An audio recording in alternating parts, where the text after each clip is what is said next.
I did not have any threats. Mm-hmm. I had warnings. People advised me, you don't really want to go into this. There were, in addition to the deaths on the tracks, there were a half dozen other murders related in the months that followed. Mm-hmm. And so I was very interested in them too. And there was a lot of fear and intimidation. A coworker of mine at the paper described it as a reign of terror in the county at that time. And so there were a lot of people who were afraid to talk and a lot of people who were unwilling to talk. I think they knew things and they were just not saying things.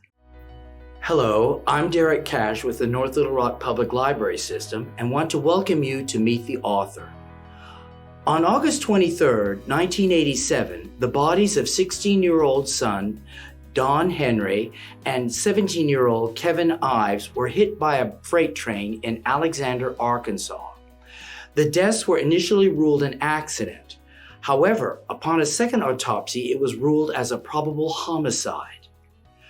Joining us today is Mara Leveritt, author of The Boys on the Tracks, Death, Denial, and a Mother's Crusade to Bring Her Son's Killers to Justice. Thank you for joining us today. And thank you for being here. So happy to be here. I'm glad to hear that because I really looked forward to having you on this program. So I'm so glad you were able to come. And if it's all right, I'll call you Mara. Please. All right. Mara, before we begin, why don't you tell the audience and me as well a little bit about your background? Sure. I was born in Chicago, grew up mostly in Colorado, moved to Oklahoma long enough to have 2 babies there, came here in about 1970, went into journalism, and been doing journalism ever since. Mm-hmm. All right. Okay. So that would certainly give you more qualifications for writing this book. And so I'm pleased to hear that. Not that I would have challenged you, but it just puts more credence into what you've written. So good for you. Yes. Thank you. How did the idea for the book come about? I was working at the Arkansas Gazette when the murders you described occurred. And I was there when the ruling from the medical examiner was announced that the boys he ruled them accidental deaths and that said that they had smoked themselves into a marijuana-induced stupor. Those were his words. And I wasn't buying it. And so I decided to start digging a little bit deeper. Over the next few years, I wrote more articles as I was able to find out things. And then I decided this deserves a book.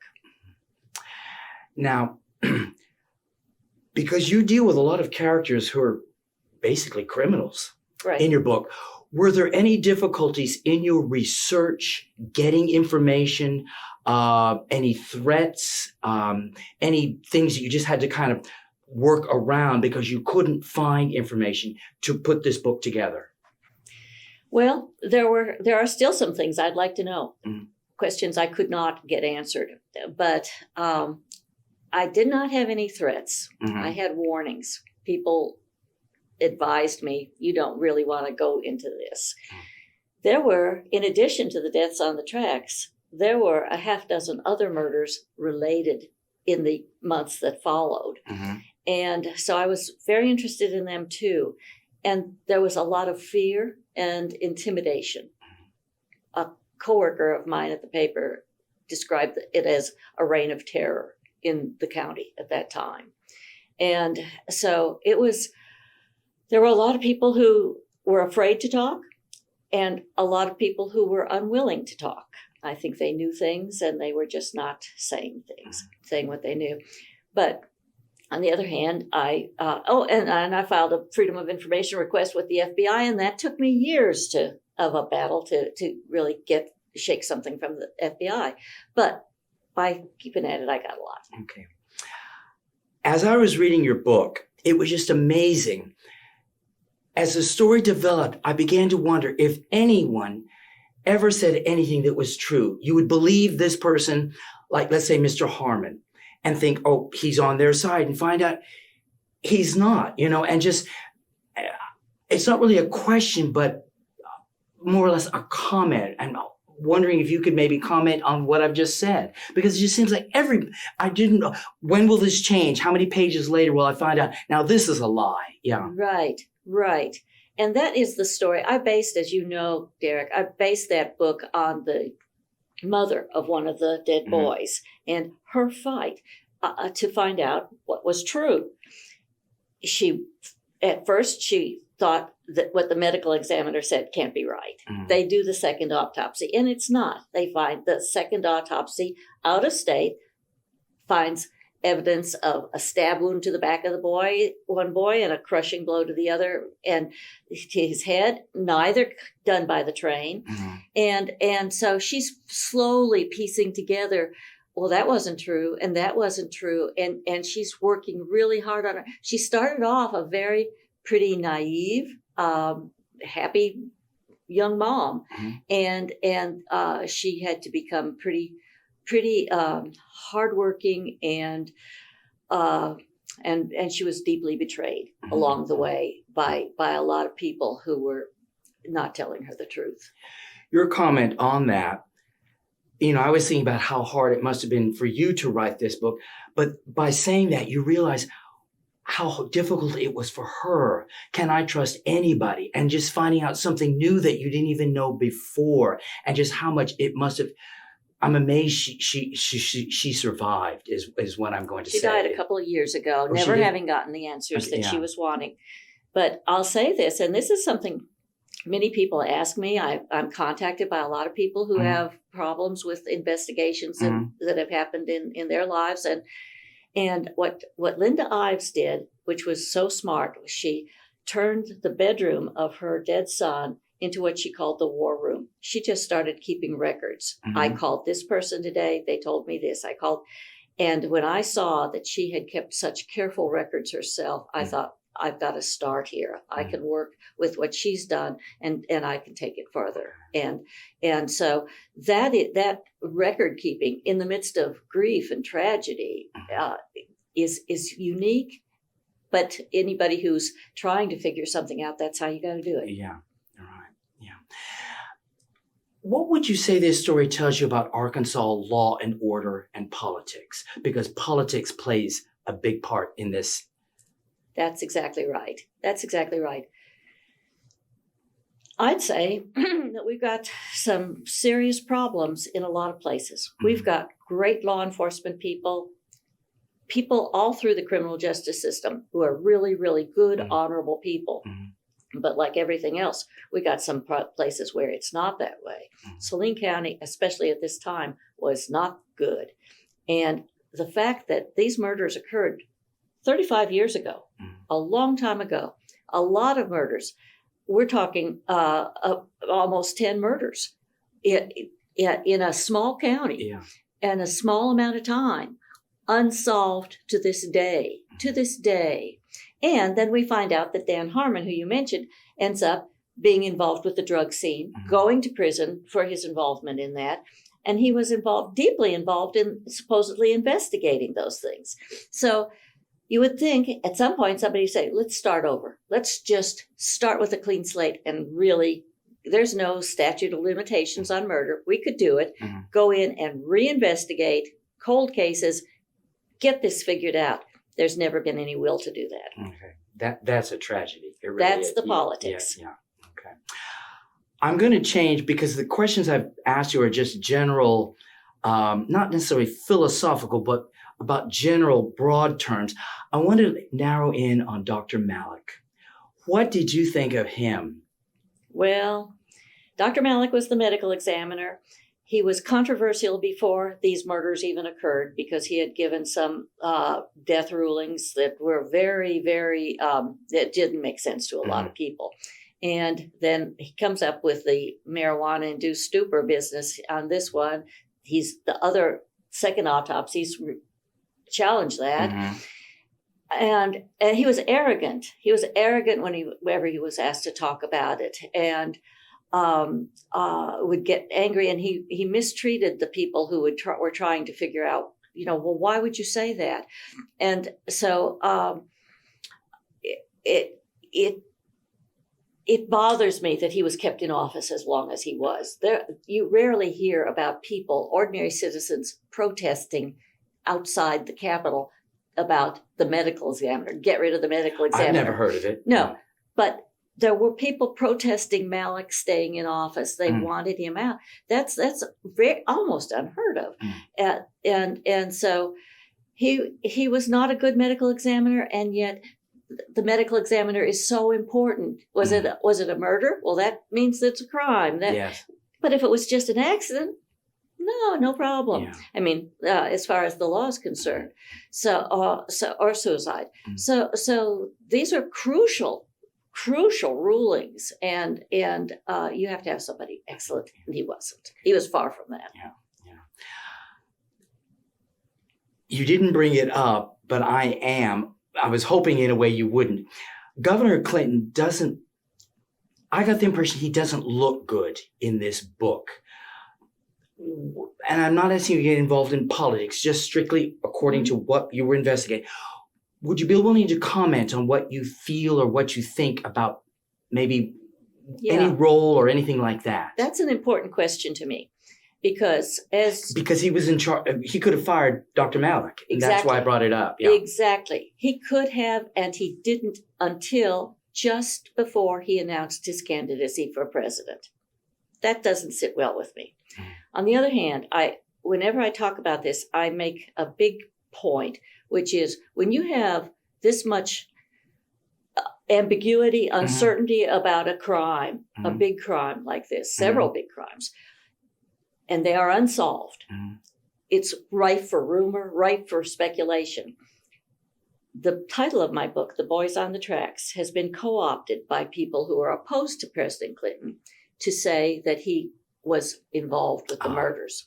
You may have seen that there's the so-called Clinton death list, where the Boys on the Tracks, among all these other people that he is supposedly linked to having had killed or murdered. And what I take great pains to say, I have found absolutely nothing to support that. I find it really nauseating to be associated, to have the title of my book associated with something called the Clinton death list. That said, as you point out, what about Malik? Why was he kept in office so long? There are real questions that deserve to be asked about that period of time. Real questions. And so we can't turn our eyes away from that. It's a tricky thing, but it's not that tricky. Okay. We shouldn't go overboard on either direction. Your book is full of what I would call injustices. And you've got a really brilliant way of writing so that at times you want to stop. The reader, can't endure this anymore. There's another injustice, but you write so well, I've got to keep going. How did you, as an author, where you just say, I don't want to find out any more injustice? How did you just get up the next day and say, I've got to keep writing, knowing that it's probably very painful, the lies, the deception, the elections, the sheriffs, the FBI, everything that was going on. How did you endure that? Maybe I'm being melodramatic. I don't mean to be, but that was the way I interpreted it as a reader. And many people do. Many people have that reaction. I have the good fortune of having an outlet, being able to write about it. I feel it's not fixing the problem, but being able to explain and expose what happened is a constructive reaction to what I've found. And I think that's worth being out there, even though still to this day, there's so much still hidden about this. It was, plus it's my work, it's what I do. And so I had a very clear sense that this was worth doing. I still believe that. Okay, all right. I'm just going to make one statement. Well, two, I guess. Harmon was a character. Would you comment? A character and a crook. Yeah. He was when I say character, I generally mean, you don't normally mean it as a good way. Yeah. he was extremely popular, Mm-hmm. and he was elected the prosecuting attorney. Mm-hmm. He had a lot of people really rooting for him, Mm-hmm. and but he was also playing the system. He was not an honest man, Mm-hmm. and so that's a dangerous combination when you have charisma like that and deception and a willingness to betray and use power, abuse power. So I found him a very dangerous character, very dangerous person. And he sent a lot of people to prison. He ended up in prison himself. To have that much power, and he headed the drug task force. This whole thing was drug related. He was in charge of the drug task force for the county. All of those things were really sad and shouldn't have been allowed to happen. Is he still alive? Actually, he is. Okay. All right. Okay. I wasn't going to bring this up. It's like a spoiler, but you have already done it. The crime was not solved. So, but still read the book, audience. It's a great book. But it was published, your book was published 1999? Yes. Okay. Has anything come out since the book was published? Anything new or anything that is intriguing? Anything like that you have been made aware of? Actually, no. Which I think is in itself intriguing. As I say, that's a long time. Those murders 35 years ago, the book has been out for almost 25 years. And when things get buried in Arkansas, they get buried. And this case would be buried and forgotten, I think. As it happens, the book has continued to sell well. It sells well to this day. There have been innumerable podcasts about it. A YouTube video that went up last summer has more than 3 million views. Oh my goodness. Already. Just like that. Why? Because people are intrigued. People really are intrigued by what went on down there and the awfulness of it. And the very fact that it stays unsolved when there could be so much more attention brought to it has become part of the story. Okay. Yes. What happened to the Ives and the Henrys? Well, the thing, I'm sorry, I shouldn't interrupt you, but the thing that I was saying, I'm amazed that their marriages survived. Generally, when you've got one spouse fighting like crazy, the impression I always get is the other spouse says, give it up, and then they break up or something like that. So that's why I'm asking, now that it's 23 years, what has happened to them? I can't say a lot about the Henrys. And I wouldn't ask you to reveal personal things, but... Yeah, I can't, I don't really know a lot about what has gone on in their lives. I did stay pretty close to Linda Ives and her husband, Larry, and their daughter. Linda died a couple of years ago, and their daughter did too. Kevin's sister died. And so Larry is left alone with his extended family. But they didn't break up. You're right. Oh, okay. And he was an engineer himself, a trained engineer. He could have actually been on that route when it could have been his train, which is chilling to think about. And he's a much more quiet person than his wife was. Okay. She was the crusader. She was the fighter. But he never stopped supporting her. Sometimes he'd say, "Now, Linda," and I think he was wanting to sort of believe in Dan Harmon after Linda began to say that Harmon was not playing straight with them. So there was plenty of room for tension. There was, but they had a very strong and respectful marriage. Okay. Well, that's good to hear. And I think having said all of that and all the information that you've told us, I'm going to wrap this interview up. I want to encourage the people that are watching this video to get your hands on this book. It is very well written, intriguing, well documented, and it's gotten good reviews. Are you on social media? And if you are, tell the audience how they can locate you on social media. Okay, I have a website, maraleveritt.com. Mhm. How's that? I am on Twitter and Facebook, but I have to say, I'm not paying much attention to it these days. Okay. So if anybody wants to get in touch with me through my website, there's a contact, and that's Okay. the best way. Okay. Because we want to sell your book as well. All right. Because I think it would be a nice Christmas present, birthday present, or just, hey, just sit down and read this. I loved this book. And I will say this, I've enjoyed having this time with you. Thank you so much. My pleasure. All right. Thank you, Derek. Okay. Thank you for joining us today. If you're interested in reading more from Mara Leveritt, please visit us at the library or find us online at Facebook, Instagram, YouTube, or our website, nllibrary.org. Join us again next time and have a great day, everyone.